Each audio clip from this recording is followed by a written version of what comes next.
But the semifinals for the college football playoff, when we actually get there on this bracket of the 12-team expanded, it will be in midweek to avoid the NFL wildcard weekend and all of the television rights and contracts where everybody's trying to get a piece of the NFL pie. I like the bracket and how it looks. This is what it would have looked like had it been in 2022, with Tennessee hosting Kansas State, TCU hosting Tulane, for instance, Penn State on the road at Ohio State, and then you have Alabama hosting a game as well. And those games are on campus, which I love as part of the first round. But you have the byes, the top-ranked conference champions, where in this scenario, Georgia, Utah, Michigan, and Clemson would have received the first-round bye. Well, the bracket is great. And what I see there is, 2 losses doesn't just ruin you. For these teams, like Tennessee's an example with the 2 losses. Kansas State getting to host a game in the playoff with 2 losses with a really difficult schedule is a great reward for a good season, even though with an you opportunity came up to short go face twice. Georgia. Yeah, again. So I love it. It's only going to make the game better overall. More teams are going to be interested deeper into the season. And not that they're not interested in college football, because everybody's got different goals. But more teams are going to be viable for a national championship, or at least the opportunity to play for one deeper into the season. I think that's going to make the sport better. And I like the midweek part of it, where you avoid wild card weekend. Is it going to be a Tuesday, Wednesday, Thursday scenario for the playoffs? They just said midweek. Yeah. And that will be, I'm guessing probably Wednesday, Thursday leading into the weekend. The other thing in regards to them working on that Friday and then the Saturday slate with 3 games, but the NFL also that time of year will be flexing games. They have the 2 options for their 2 games on Saturday, and some of those are NFL Network games and others are not, right? I think what the NFL will do in this case and what they would like to avoid, they don't, for instance, if Cleveland, if the Browns are playing on Saturday, that particular Saturday, they would not want to schedule that game up against Ohio State in the college football playoff. Yeah. Now, whether or not you think that the NFL cares or not, I actually think they would work with the scheduling aspect of this a bit, to where if you are going head-to-head with the NFL, it's not going to be where fan bases have to decide on a split of what you're going to tune in for specifically for your team or what you're going to attend. Personally, I think that's what the NFL will lean towards, is listening to the networks and what they would like in the overall structure of that Saturday. And I do think that the NFL cares about what college football thinks or wants. I think that's one where they're not so crass to just say, oh, we'll do whatever we want, we don't care. On this week, and the regular season aspect of it. Yeah, and even in the regular season aspect of it to an extent. No, I'm saying for the NFL yeah, on those Saturdays. Yeah, I'm saying just in general, the NFL's got a great setup where they have college football as their minor league, where they get to draft from college football. But they're also avoiding them in the playoffs for a good reason. Oh, college football is. Yeah.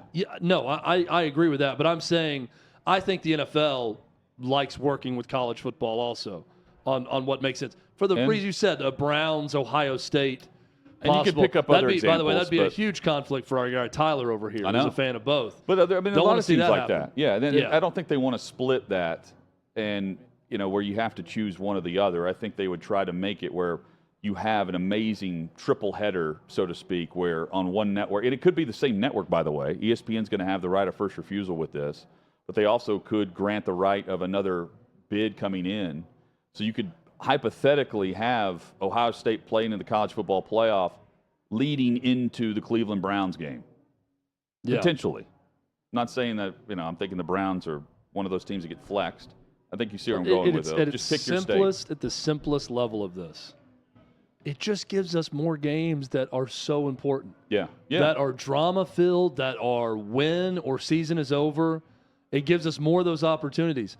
I'm always on the side of, I have a hard time disputing when you want to add playoff teams to any league, because my thing is, well, more playoffs are better. I tune into the playoffs in the NBA just for the playoffs. That's it.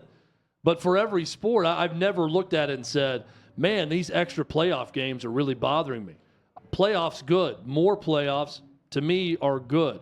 You don't want to water it down too much. There is a balance. But that's the way I feel about college football playoff. The fact they're going to 12 teams is only going to be good for the sport because it gives you more of those types of games. Chad, we're about to give our best available players, according to Hot Mike, for tonight's upcoming second round. One thing I didn't even think of, but ESPN forces us to be reminded, we had 3 black quarterbacks drafted in the top 5 last night. I didn't even think about this. I doubt you did whenever the picks start rolling off the board, but they're continuing to tweet this as if it's some, historical moment or breaking news when the audience is so far past this now. And ESPN continues to make this a headline. Yeah, ESPN posted this on social media, and it caught our eye. I like you, Hutton, did not even think about it until they posted that. And isn't that progress? Of course. I mean, that's great news. And we're also on repeat with the last time that this happened. Yeah, I don't know that I can't even think of one sports fan or football fan that I talked to that even thought about that as a thing. No. It's just, here are the top quarterbacks in the draft. Here's where they may go. Oh, 3 went in the top 4. And that's it. And Anthony Richardson, who barely played in college, was considered a better pro prospect than Will Levis, who played a lot. Yeah, I mean, I didn't look at any of these picks as Jackie Robinson when they were being drafted by their team or their city. I mean, it's just, stop it already with this. It's ridiculous, and no one even thought about it until you raised the point. That's a better sign of progress than having to point to their race as they're picked, as if people were thinking about that in the moment.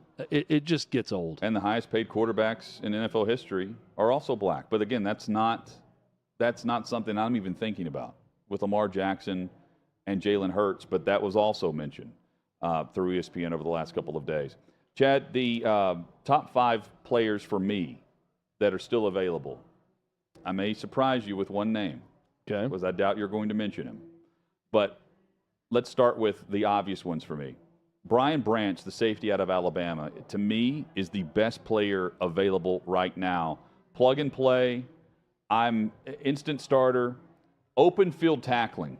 Just go watch Alabama's defense, and in the open field, watch Brian Branch try to find him missing a tackle. He is a heat-sinking missile. Try to find him miss a field. tackle. And in the league, with the specialized aspect of offensive players, running backs out of the backfield, tight ends, Brian Branch is a piece and a chess piece for a defense who matches up well with different positions. I would be trading up, chasing him from Alabama at the safety spot. Michael Mayer at Notre Dame. Tight end, we're going to see plenty of them tonight. We'll see a team jump up and try to draft him as well. Josh Downs is, if you're looking for speed, and I know he dropped some passes at North Carolina. If you're looking for speed and then a guy who can play not just 3 downs, but also 4 downs, meaning punt returner, I'm drafting Josh Downs from North Carolina. Joey Porter Jr., Pittsburgh, has the number 1 pick tonight atop the second round at pick 32. It would make a lot of sense for them to go with the cornerback out of Penn State. And, Chad, Will Levis. To me, it's more than just value. The skill set, for me, is a good quarterback who deserved to be, based on what I am putting him up against with quarterback needs for teams and the other talent after him and Hendon Hooker. Will Levis right now is a player worth trading up for, because now in the second round, you're not having to give up future first-round picks and the house for future years. You get a chance to develop him, if you want, based on where you're drafting him, behind the veteran already on your roster. I'm taking Will Levis as one of my top 5 players available, and I'm still buying into the hype that he can be a good, solid NFL quarterback. He's just not top 10 worthy, and he wasn't. He's worthy of being a first-round grade, and I would be, if I'm quarterback needy, or if I think I will be a year from now, it's worth an investment of a second-round pick. And Will Levis, actually, you sent the video over this morning, Chad, the preview of he wouldn't have even gone to Kansas City. He entertained the idea that maybe he wasn't going to go in the first round and what that would mean about his trip to Kansas City before the draft even happened. Here's the video. If I get invited and if I know I'll be a pretty high pick, I'll definitely go. I'm looking forward to going, but I don't want to go if I could be a second round pick. You don't want to be that. Don't want to have the camera just on you all day. Yeah, and I don't blame him for that, but that's telling you that he thought he was going to be a very high pick. Well, Turns out he was told that. He's a high pick in the second round. Jimmy Sexton is his agent. I'm sure others told him that that's what was going to happen because they expected that to happen. It did not. Full disclosure on that. And by the way, I share 2 names on your list on my top 5, so we'll go right past those. But this is our top 5. That's right. This is not a prediction of what I think is going to happen in the second round tonight with the top 5 players to go. Our favorite players left. Favorite 5 players left. I think all these guys are going to go in the second round, but my 5 favorite. Hendon Hooker's a better quarterback than Will Levis. There, I said it, and I've said it before. Right now, he's a better quarterback. Might Will Levis eventually be better 5 years from now? Maybe. I don't see it, though. With Hendon Hooker, you're getting a ready-made starting quarterback in the NFL once he's healthy from the ACL. Perfect candidate to, quote-unquote, redshirt behind a veteran quarterback that may be on their way out. He's my favorite player left right now, and he's going to be picked, I think, pretty early in the second round. We'll have to wait and see.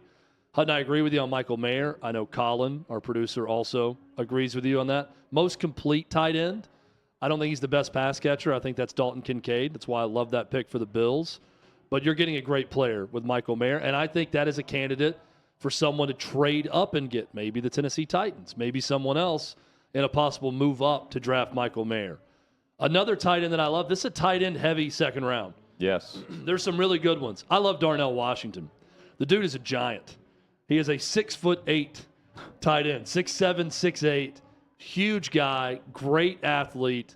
I think he could be a very, not versatile, but unique player in someone's offense if utilized the right way. So Darnell Washington's my 3rd favorite. We agree on Joey Porter Jr. Surprised he didn't go in the first round, but when Christian Gonzalez went all the way at 17, that did not bode well for Joey Porter Jr. as a corner going in the first round. He's going to go quickly tonight, though. And Jalen Hyatt from Tennessee. Love his speed. I think he showed this past season. Game breaker. I love him for the right offense. As a complementary player. He's not a number 1. He's not going to be a number 1 receiver. He's not going to do everything for you. But in the right offense, for him as a change of pace guy that can beat you over the top, Jalen Hyatt's going to be a difference maker for someone that drafts him. My 5th favorite player. Yeah, and here's where my separation of Hendon Hooker and Will Levis, and while I'm putting him up there, ahead of Hooker.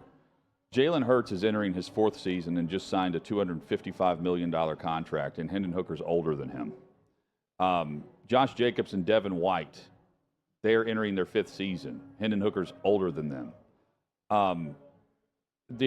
Justin Herbert, Tua, Jordan Love. And he's older than all 10 quarterbacks drafted 2 years ago who are entering their 3rd season right now. So 5 years from now, sure, Will Levis can be, maybe he's not better than Hendon Hooker, but Hendon Hooker going in contract number 2 will be 30 years old. And you don't have the 5th-year option to just toy around with to see if he's the guy then. So well, here's the counter to that. And I understand what you're saying. The age is a factor. My counter would be, Hendon Hooker could be as good as Jalen Hurts in a year with the right coaching and the right system. And if that's the case, think of how cheap you have that guy as a 2nd-round pick as your starting quarterback. I believe he's ready-made to be a starter. So if that's the case, you're getting a very cheap 2nd-round option at quarterback that you don't have to pay that astronomical amount of money like you did to Jalen Hurts or Lamar Jackson. Both are worthy of being drafted. Both are worthy. Tonight. Yeah. And so that to me is, and I'm looking at the best case scenario for Hendon Hooker. And I'm not saying he's Jalen Hurts right now, but if you draft him and you believe in him a year from now, you're getting a 26-year-old starter that's dirt cheap. That if put on a good roster with a good team and a good system, I mean, that could be a great opportunity for a team to spend around the quarterback when you're not spending heavy on that starting QB.